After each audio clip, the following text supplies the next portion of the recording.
Guys, for today's video, so magpapalit tayo ngayon ng amplifier kit. Okay, so meron tayong Sony amplifier dito. So papalitan natin ang kanyang plate, yung kanyang amplifier. So nag-order ako ng amplifiers sa online. So nabili ko ito ng 101 peso sa online Lazada. Ko yung kanyang amplifier dito sa loob. Ayan, so nabuksan ko na. Ayan, so ganitong gagawin nyo kapag nasiraan kayo ng amplifier. So palitan nyo na lang yung kanyang motherboard amplifier. So ito guys, marami ito sa online, sa Lazada, Shopee or TikTok. Ayan, available po yan. So tatanggalin ko na ito kasi para yan, ikakasya natin dyan baliktad sa kanyang likod. Yan, lalagay ko sa akin yung likod. Tatanggalin ko na yan. Tapos kukonect na lang natin yung kanyang speaker. Ayan yung kanyang speaker. So ito guys, meron din itong mic input na dalawa. Ayan. So Bluetooth connection din to. Pwede rin sa USB. So ang kanyang DC ay 12 volts to 24 volts. So yan, pwede nyo gamitin yung 24 volts na battery or power. So babaklasin muna natin to. Ayan guys, so natanggal ko na itong kanyang plate motherboard. Ayan, tapos ito naman yung ipapalit ko dito. So kailangan ko tong butasin sa kanyang likod. Tapos ganyan siya, pag ganyan pa, siyempre yung harap na sa likod. So babutasin ko ito para kumasya. Ayan guys, dito ko ilalagay itong amplifier, papasok ko dito. So kailangan ko itong butasin. So ang gamit ko ngayon guys, ito yung available sa akin, yung aking butane. Ayan.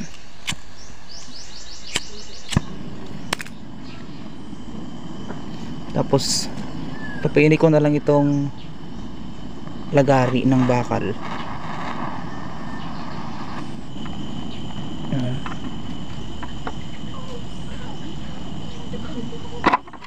Ayan guys, so natanggal ko na. Okay, gamit sa ng aking butane tsaka yung lumang lagari ng bakal. Okay, so ilalagay na natin yung ganyan. Ayan, eksaktong eksakto. So dapat guys, sukat na sukat. Ang isusukat niyo guys yung nasa ilalim. Ayan guys, ito. Itong gilid niyan tsaka diyan. Tapos yung yan. So diyan ang susukat, wag itong sa labas. Yan, para pag nilagay natin itong amplifier, so hindi makikita yung kanyang tabas. So yan, mayroon na lang, lagyan na lang yan ng lock. Yan yung 6. Okay, so bubuhin na natin yung isa. So lalagyan na natin to. Yan, so bago natin ilagay, so okay, so nilagyan na natin itong amplifier sa kanyang likod. So tetest muna natin, o tetesting natin, ipatong muna kung meron itong mababangga sa likod kapag kinabit na natin. Ayan guys, so okay naman to. Yan, so nagkasalubong naman sa likod, so wala siyang madadali sa likod. Yan guys, so sakto lang, eksakto yung aking pagkalagay dito, yung kanyang butas. Yan, so hindi ko natatanggalin yan kasi wala naman na yung kanyang connection. So yun na lang, ilalagay ko na lang yung amplifier dito, tapos yung connection ng speaker. Yan guys, so para madali lang siya. So hanapin nyo lang yung speaker, tapos yung connection dito sa speaker. Ayan guys, so dalawa yung kanyang terminal dito, yung tweeter tsaka yung bus. Ayan guys, nakalagay dito na, ayan guys, yung TSP. Wait lang. Ayan guys, yung sa tweeter tsaka yung kanyang speaker bus. Okay, so dalawang terminal yan, pero dito guys, isa lang speaker. So okay lang naman na sa isang terminal ka na lang maglagay. So kung gusto mong lang lagyan ng extension para sa tweeter, pwede rin dito. Okay, so lalagay ko na yan.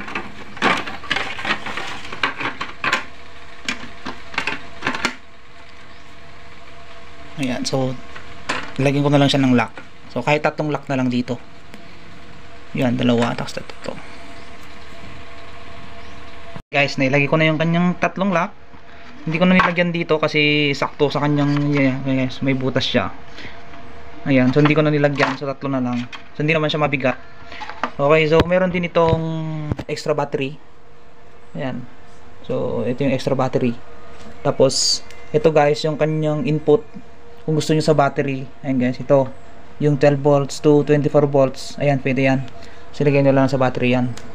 So pwede, ito pwede rin i-convert, ilalagay na lang dito sa likod, sa labas na, kasi hindi na siya kasya sa loob. Then ayan guys, hindi ko na tinanggal yan. Tapos so ito yung kanyang speaker. So isasalpak na lang dito sa kanyang likod. Ayan guys, sasalpak na lang sa likod, tapos okay na. Ayan. So tetest natin mamaya yan.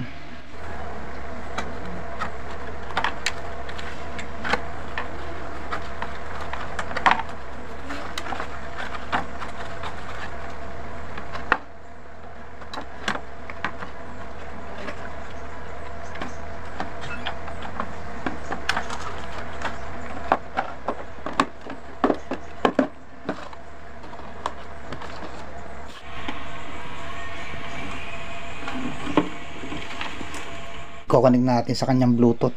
Ayan guys. The Bluetooth device is connected successfully. Ayaw mo kaulang nga ikaw na nagsayaw, sasayaw sa manubo.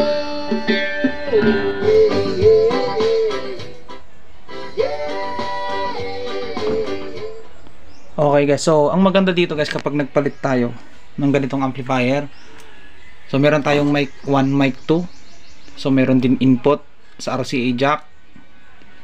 Okay, so echo sa microphone, volume sa microphone, ito yung kanyang main volume, treble tsaka bass.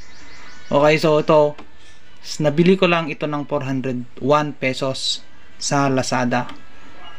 So pag may nasira kayong amplifier o sa mga speaker na ganito, so ito na lang yung inyong ipapalit. So bili na lang kayo sa online ng ganitong amplifier kit. Yan, so ilagay na lang, isalpak na lang yan. Yan guys, so kung nagustuhan niyo yung ating video, so huwag niyong kalimutan mag-subscribe at i-click yung notification bell para updated ka sa mga bago nating tutorial. Siyempre, kung may katanungan ka, pwede ka rin mag-comment. Pwede mo rin i-like at i-share.